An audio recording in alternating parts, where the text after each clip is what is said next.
So ayan guys, andito tayo ngayon sa dating na scout ni Super Mac at i-repair sa atin para matulungan.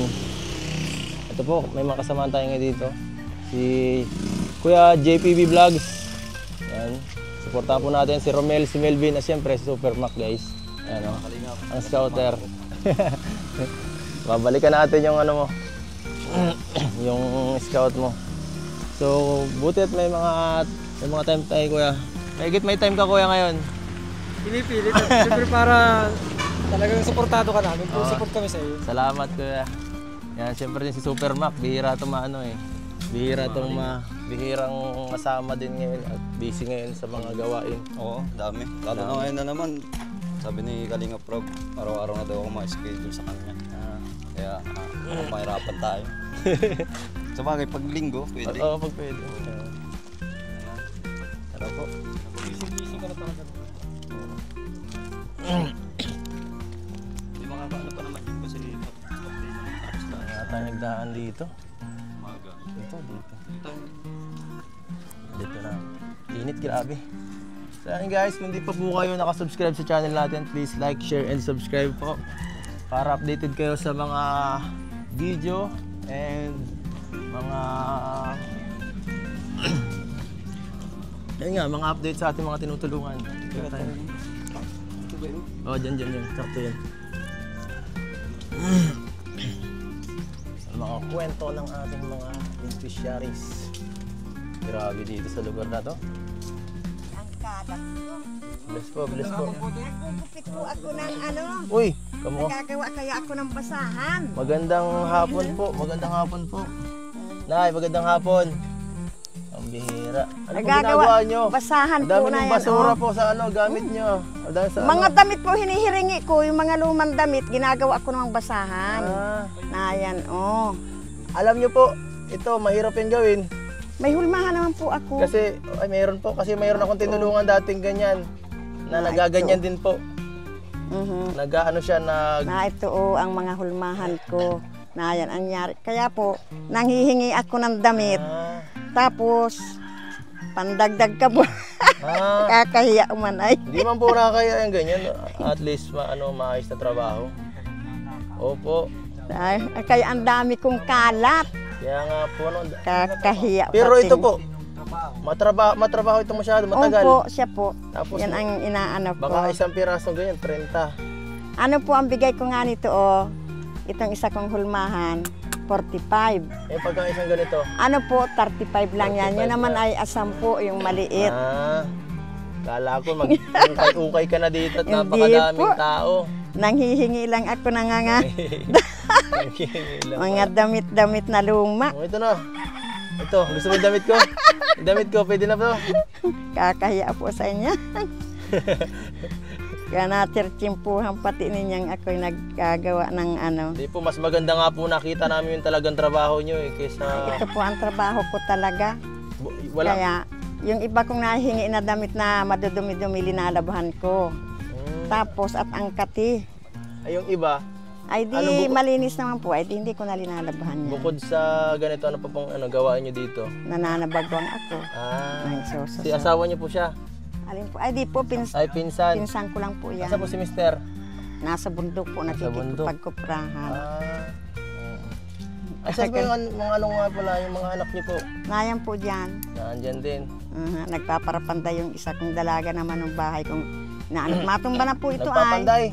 ay. Dyan Asan niya nagpapanday? Nayan po dyan Papaturuan natin kay Super Mac kung paano magpanday.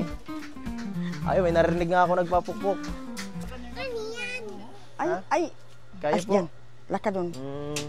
Ikaw nanay mo siya? Huwag ka magtago dito, kapili. Huwag ka maya, dito ka. Tapos ano ang pangalan mo?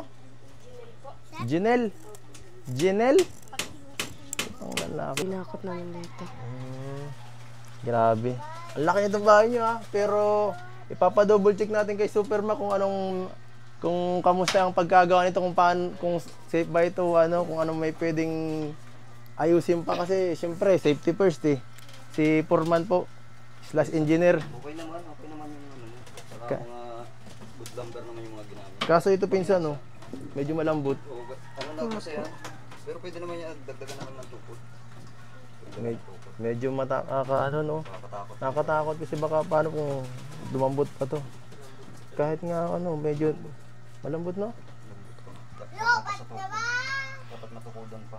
Saka paano kung lagyan pa ng mga gamit to? Yun nga, pag may mga gamit pa, mabigat na ito masyado. Iba't na ito masyado, no? Talagang yung materialis na itong ginamit ay puro kuha lang talaga sa ano, Paano sa lugar na to, sa nakakaisa pa si nanay, ano? Mga yug-yug ito. para sa parang din nyo lang ito kinuha lahat ah. Oo nga po. Ano? Opo. Bukod sa yero. Putol-putol lang po. Tikas na kahoy din ito. Yung mga ano doon sa taas, yung mga puno po, pinutol-putol lang po. Ito, kuha lang ito dyan. Yan, ang mainit yan. Flat sheet na yan. Siya? Grabe. Pero kayo doon kayo talaga nakatira? Yun po. Parang magawa ka pati ng tinabaw. Siya? Diyan nga po lalagay yung mga damit po. Pag Sila? naayos na po. Dito tayo. Grabe. Siya nga pala, anong ginagawa nila mama mo kanina? Madami niyang mga gamit daw, ay pang ano daw yun. Tinitiklo po ay para pag ano dito, magawa po yung tinabaw pa. Kasi, Hindi sila mama mo, may ginagawa kanina doon ah. ano po yun na ano? Lola mo ba yun? Lola ko po. Lola mo yun? Opo. Ah, si mama mo? Hindi ko pa alam kung nasa na ba yun. Ha? Hindi ko pa alam kung Si nasa papa na. mo? Nandiyan, may trabaho po, nasa trabaho po. Ibig sabihin, ito ay second ano mo? Tita niya. Hindi niya parang... Ang anak niya. Tito po, pamangkin po. Oo, kapatid ng magulang niya. Magugulan ako. Apo lang sila ay. Apo na siya baga. Nasa yung tunay mong ano mama? Ay tatay. May trabaho po. Doon po nakatira, may trabaho naman po. Ay di doon ka nakatira din. Di po, dito lang po. Saan? Dito po kala Dito o doon? Mama Lula. Mabira, ang gulo ng kung saan saan nyo. Ibig sabihin, parang buka-buka nitong ano sa inyo to lahat. Mga kamag-anak nyo pa to lahat, no? Opo. Nice. So, ano pinagkakabala nyo dito ngayon, ano? Bukod dito sa, ano? Minsan no, na ano pong bundok, makuha ng mga kahoy. Nasama ka dyan sa pagkukuha niyan? Di po na, kakayasin lang po yung mga ano baga po. Tapos, bubati lang po papunta dito. Siya? Opo. Grabe. Sipag mo naman. Mukhang malakas na bata to eh. Si Jonel. Si Jonel. Jinel po, Jenel. hindi Ha? Jinel. Jinel po. Janel. Si Opo. Janel. Anong pa, si ate mo nasaan? May pinunta po, nagbibilata po yung mga ano dito. Okay lang ba na kunan ka namin ng video para syempre para mas ma-expose yung ano mo, Okay lang po. para mas marami pang kung sakali mas marami pang tumulong sa inyong pamilya ano para sa inyo rin. Okay lang. Opo, okay lang. Okay lang. Hindi ka mo napipilitan. Di po. Ito pa lang. Oh, ito na pala si ano, smiling face number 2. Smiling face number 2. Si panganay to? Opo. Panganay, saan ka galing? May tita. Pare-pares kayo magagawa dyan. Ang init. Ganda pati ng kanyang ngiti oh. Para silang magkapatid. Si Janelle at si Magkapatid lang. Jovelyn. Ha? Magkapatid. Pati nga si Lola mo, kamukha mo eh. Oo. Grabe, ang sipag pala ni Lola, no? Nag-ano daw siya, nagagawa ng basahan, ng trapo. Tinatay lang Yes. po. Ilan taon ka na? 14 po. 14 ka pala, kaya pala. Ang laki mo sa 14 ha. Ang laki mo sa 14. Kala ko mga 15 or 16 ka na. E di lang tama, grade 7, grade 9 po, nagtigil na 8. po. Ah, 9 sana po, kaso po nagtigil lang. ikaw, grade ano ka na? po. Nagdira-diretso ka pa ngayon, di ba? Pigil rin po ako. Bakit naman? Kay mama po kasi ako dati. Tapos, ano lang po, dinala po ako dito ni mama. Tapos, nag-alis rin po si mama. Iwan kami. Kawawa. Taga saan si mama mo? Ngayon po, nasa Tigbinan daw po siya. Naiwan kayo dito kala papa mo. Saan ang mas gusto mo? Dito o doon? Dito po. po. Kasi may bagong asawa. Si papa mo hindi. Meron Meron din. bagong asawa, nandiyan po yun. Ano ba ang ano? Bakit ka nagkahiwalay-walay kung pwede lang matanong? Hindi mo Yung si alam. mama po ang nakakalam niya. Mga bata pa lang po kasi kami nung Siya? Grabe naman, ang lungkot naman ang istorya Mga na. po, wala pang isang buwan. Ano ka ba? Parang naisip mo na sana magkasama ulit pero hindi na. Minsan po, kasi po, parang gusto ko lang din naman po yung bagong complete family ko. Sa bagay. Kung saan ako gusto mo ba maging kamag-anak kung kapag mga kasama ko dito? Hindi ko mamili dito. At ito, siya nga pala. May bago ang lahat. Meron tayong dala. Ito po. Ay! Ito po, Nay. May dala po kami sa inyong package. May dala po kami Salamat. biyaya galing kay Santa. Salamat po.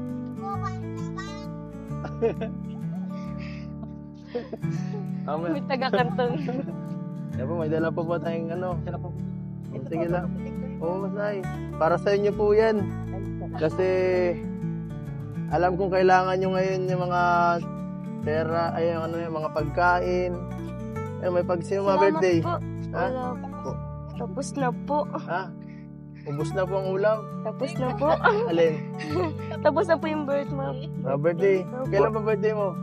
April 6 po. Ay, malayo ka pa. Malayo pa ang mo. Nay, may konting dala po kami para sa inyo, no? Salamat po. At syempre, hindi lang po yan. Meron pa po tayong ibibigay para support additional. Tanggapin nyo po.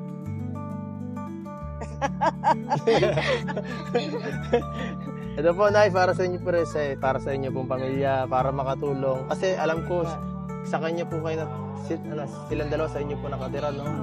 Grabe. Bakit po sabi mo, ulila na rin po pala itong mga to. Para pong napalagay din sila sa ulila. Oo. Dahil may magulang nga naman magkahiwalay. Magkahiwalay. Tapos kung babayaan din naman ang magulang, ay di kami ang Nung minsan, ibinigay ko doon sa ama. Lumayas din ito doon sa ama. Siyempre, iba na yung may pamilya. Ang magulang. siyempre, mawawalan ng lugar, no? Hindi gaya namin na kami ay marunong. Opo. Gaya ko, nakakapag-ampal pa ako ng ibang kabataan. Ay di, parang nakwakwan ko na din sila. Sabi ko, bakit kaya ko naman silang buhayin, di namin mag-asawa. At ito nga ning ibang mga ampon ko ay awa man ng Diyos, matitino. Yung isa nga ni nag-aaral sa Magtagangki. Sa Garagayan lang ay nakakapag-aral ang mga bata kahit pa paano. Pero sabi daw po ngayon ay, na sila, parang stop. Sino po ito? Nagtigil sila dalawa. Nung nagtigil sila. Pero ngayon nag-aaral po ulit sila. Nag-aaral sila. Nag-aaral ulit kayo? Hindi nag-aaral ko ulit sila. Ayaw ko nung lalaki sila na kagaya nga namin mag-asawa, di na kami nakapag-aral. Yung anak din nila, yung magulang nila, gayon din. Ay di sabi ko magsikap sila at kawawa sila. Pagdating ng panahon, kawawa naman sila. Paano na sila? Hindi gaya nung sila hanggat buhay kaming mag-asawa, makakapag-aral sila. Kaya sabi ko nga, nung minsan nga po itong magpapasukan, ay talagang hirap na hirap. May naman ditong iglesia, tinulungan sila. Binilhan ng gamit. Kaya sabi ko sa kanila, suklian ninyo ng kaunting kwan. Yung mga, ng pag-aaral nila. At sayang din yung nila. Ito po ngayon, kami na po ang kahit pa paano itutulong po kami, Ay, hindi po mapapangako yung kung gaano kalaki may tutulong. Pero ang mahalaga po matulong po kami sa abot ng mga kaya namin. Salamat po. Pwede mga once a month, ganyan po, makakasuporta. Mag-aaral lang kayo ng maayos. Hindi yung maglalakwat sa... May iba po tayo, Nay. Bakit po nagkahiwala yung mag-asawa? Nagkaroon po sila ng talagang hindi magkapala. Sige lang. Yung isa yung babae, nag-ibang bahay. Ay, mari ko yung ama din yata nito. Ganun din. Nung na kaya, ipinakulong nung ina nito yung ama nila. Bakit po? Iniwan ito sa akin, 1 buwan, ito ay 3 taon. Tapos di galing... Nakulong may ginawang masama? Ay, awang ko sila, di sila nagka-anuhan. Tapos nung daladala ko ito sa ulingan. Ito, pagdating ko, wala na, tinuha na nung ina. Nakuha ko itong panganay doon sa ina at hindi pinag-aaral.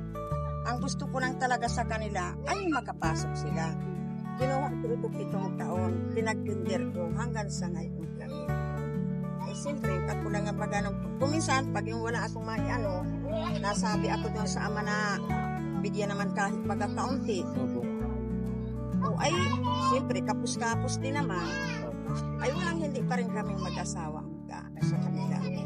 Kaya gawa ako magkaragay at pang araw-araw din naman nilang paso. Kayo lang po ba nagtatagoy sa kanila? Kami Kayo mag-asawa? Grabe, napakaswerte nyo naman, ano?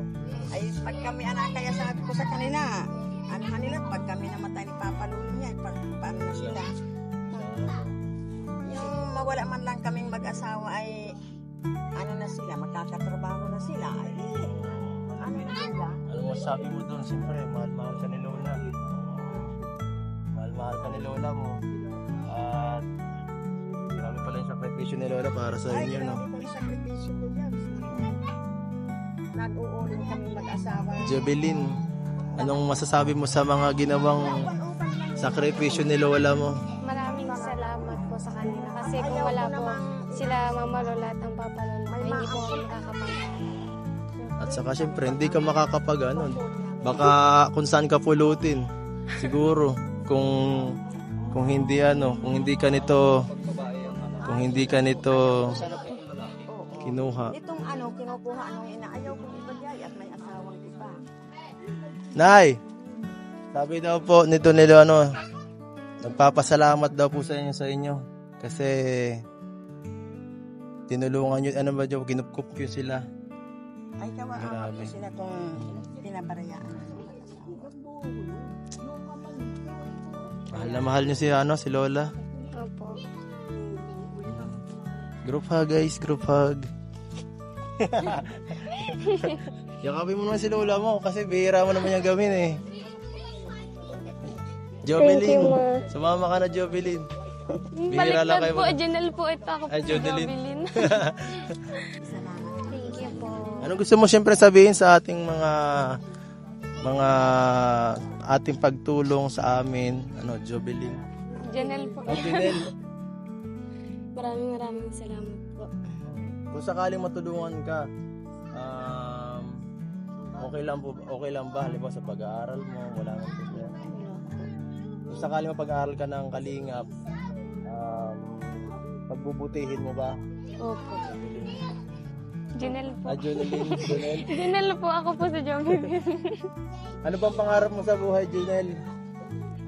Singer po. Singer daw po. Singer? Ay, ibig sabihin magaling ka kumanta. Magaling kumanta yan? Wow. Sa susunod, kantahan mo kami ha. Isipan mo kami ng pyesa. Kahit isang isang kanta lang. Preparean mo kami kahit isang kanta. Ikaw, dancer. Wala po akong talent Ano ka? sa ganyan. Acting. Hindi po. Ikaw, anong pangarap mo sa buhay? Maging teacher po. Maging teacher. Mahilig ka ba sa bata? Opo. Tama lang yan kasi pag teacher ka dapat magaling mataas ang pasensya mo sa mga bata. Saka dapat marunong ka gumawa ng lesson plan na walang katapusan. Saan mo ba gusto makapag-aral pagka halimbawa college ka na matagal? Kung saan po ang kaya ng lola ko. Kung saan kaya? Wow. Grabe, hindi maarte yan ang magandang tulungan. Okay, kahit saan. Kahit Tama saan naman basta makatapos ka, yun lang mahalaga. Kasi po sayang din sa pamasahe kung malayuan. Tama. Sayang din po. Pamasahe pa lang po, problema na yun. Saan ka ba nag-aaral ngayon? Diyan lang po sa school ng Dagit. May mabiyahe pa kayo? Lakad Di lang? po, nalakad na lang po kami. Malapit lang po. Wow. Bait naman. Kaya pala, kayo, mga matigas ang katawan, mga gandang tindig nyo, saka medyo, malusog. Lagi kayo nagkala. Sanay sa gawain pambundok. Nasama rin kayo sa bundok? Wow, talaga? Ayos yan ayos yan. So, sige Sige po. Susunod na lang ulit. Sige po. Salamat, Janelle, Thank you po. Jovelyn. Thank you po. Isang grabe. Okay, deserve ito. Magandang tulungan. Madaling kausap. Saka walang problema sa lang, masipag din talaga. Masipag pala sila mag-aaral. Kaya yun deserve talaga nila na matulungan. Pero sa sitwasyon nila ngayon, talagang mahirap. Tinanong ko nga. Magkakasama sila sa isang bahay. Kaya nga ano, Sobrang dami nila. grabe nga. Tinanong ko nga kung anong gustong tulong kahit saka kung gusto makapag-aral kahit saan. Sabi niya kahit saan basta mas makatipid daw. Magandang sagot. Sila. Gusto lang talaga niya makapagtapos. Para kung Maganda tulungan, hindi mahirap tulungan ng ganitong klaseng pamilya. Tsaka para sa kanila yun, pag nakapagtapos sila. Parang mga babae sila. Kasi kung lalaki sana kasi, mga ganyang edad, makakapagtrabaho na yan na construction o ano man, mapapas. Pero pag ganyan kasi mga babae talaga, yan ang deserve talaga na dapat ay tinutulungan. Kasi sila, unang-una wala silang magiging trabaho sa ganyang sitwasyon, mahirap ang sa yan dito pag sa atin katulong. Kaya nga sa babae. Tindahan na yung baba na sahod. Sa bakery, karaniwan sa ganyan Lalo na ganyan nag-aaral pa, mahirap pagsabayin yan pag yung talaga. Tama. Ikaw Kuya Joey. Si Romel Ha? kahit saan na pwede nang isabak. Ay, na laban kahit yan. saan na, diba? Palaban yan. Oo. Yan? Sanay sa hirap. Ganun din. Oo. Ganun yan. Kaya mas yung babae talaga mas nakakaawa yan sa totoo lang. Sila yung kung saan ay mahirap sila makahanap ng trabaho kasi. Tama. Ikaw Kuya Joey, anong maipapayo mo dun sa dalawa, dun sa magkapatid? Siyempre may mga anak ka na din eh. Sana ay makapagtapos sila ng pag-aaral. Saka palagi sila makikinig ng payo ng kanilang mga magulang. Yung kung nakatatanda sa kanila. Sana ay makinig sila palagi. Para may mararating talaga sila. Kasi mukhang masipag ito si nanay. Malay natin. Ramatyaga. Pag college nila, nasa diet na sila nag-aaral. Oo. Diba? Hindi naman sana malay mo may tumulong. Oo. Sige, salamat po. So, ayan po mga kalingap. So, ayan po mga kalingap. Napakita po natin yung sitwasyon dito sa kanilang lugar. Nila John at Jovelyn. At sa lahat po ng gustong tumulong, syempre kontakin niyo po ang ating FB page. Kalingap Edu po. At yan, please like, share, and subscribe po kung nagustuhan niyo itong video na to. At yan, Nay, mahal na rin po kami. Salamat po. Nay, salamat po. Nay, salamat po. Sige, sige, ingat kayo dito Bata pa ako, man mo kami na naman. Sige po, ingat po kayo dito Dadalawal mo yan. Gandang naman pala eh. Kami na, kawawa ka man.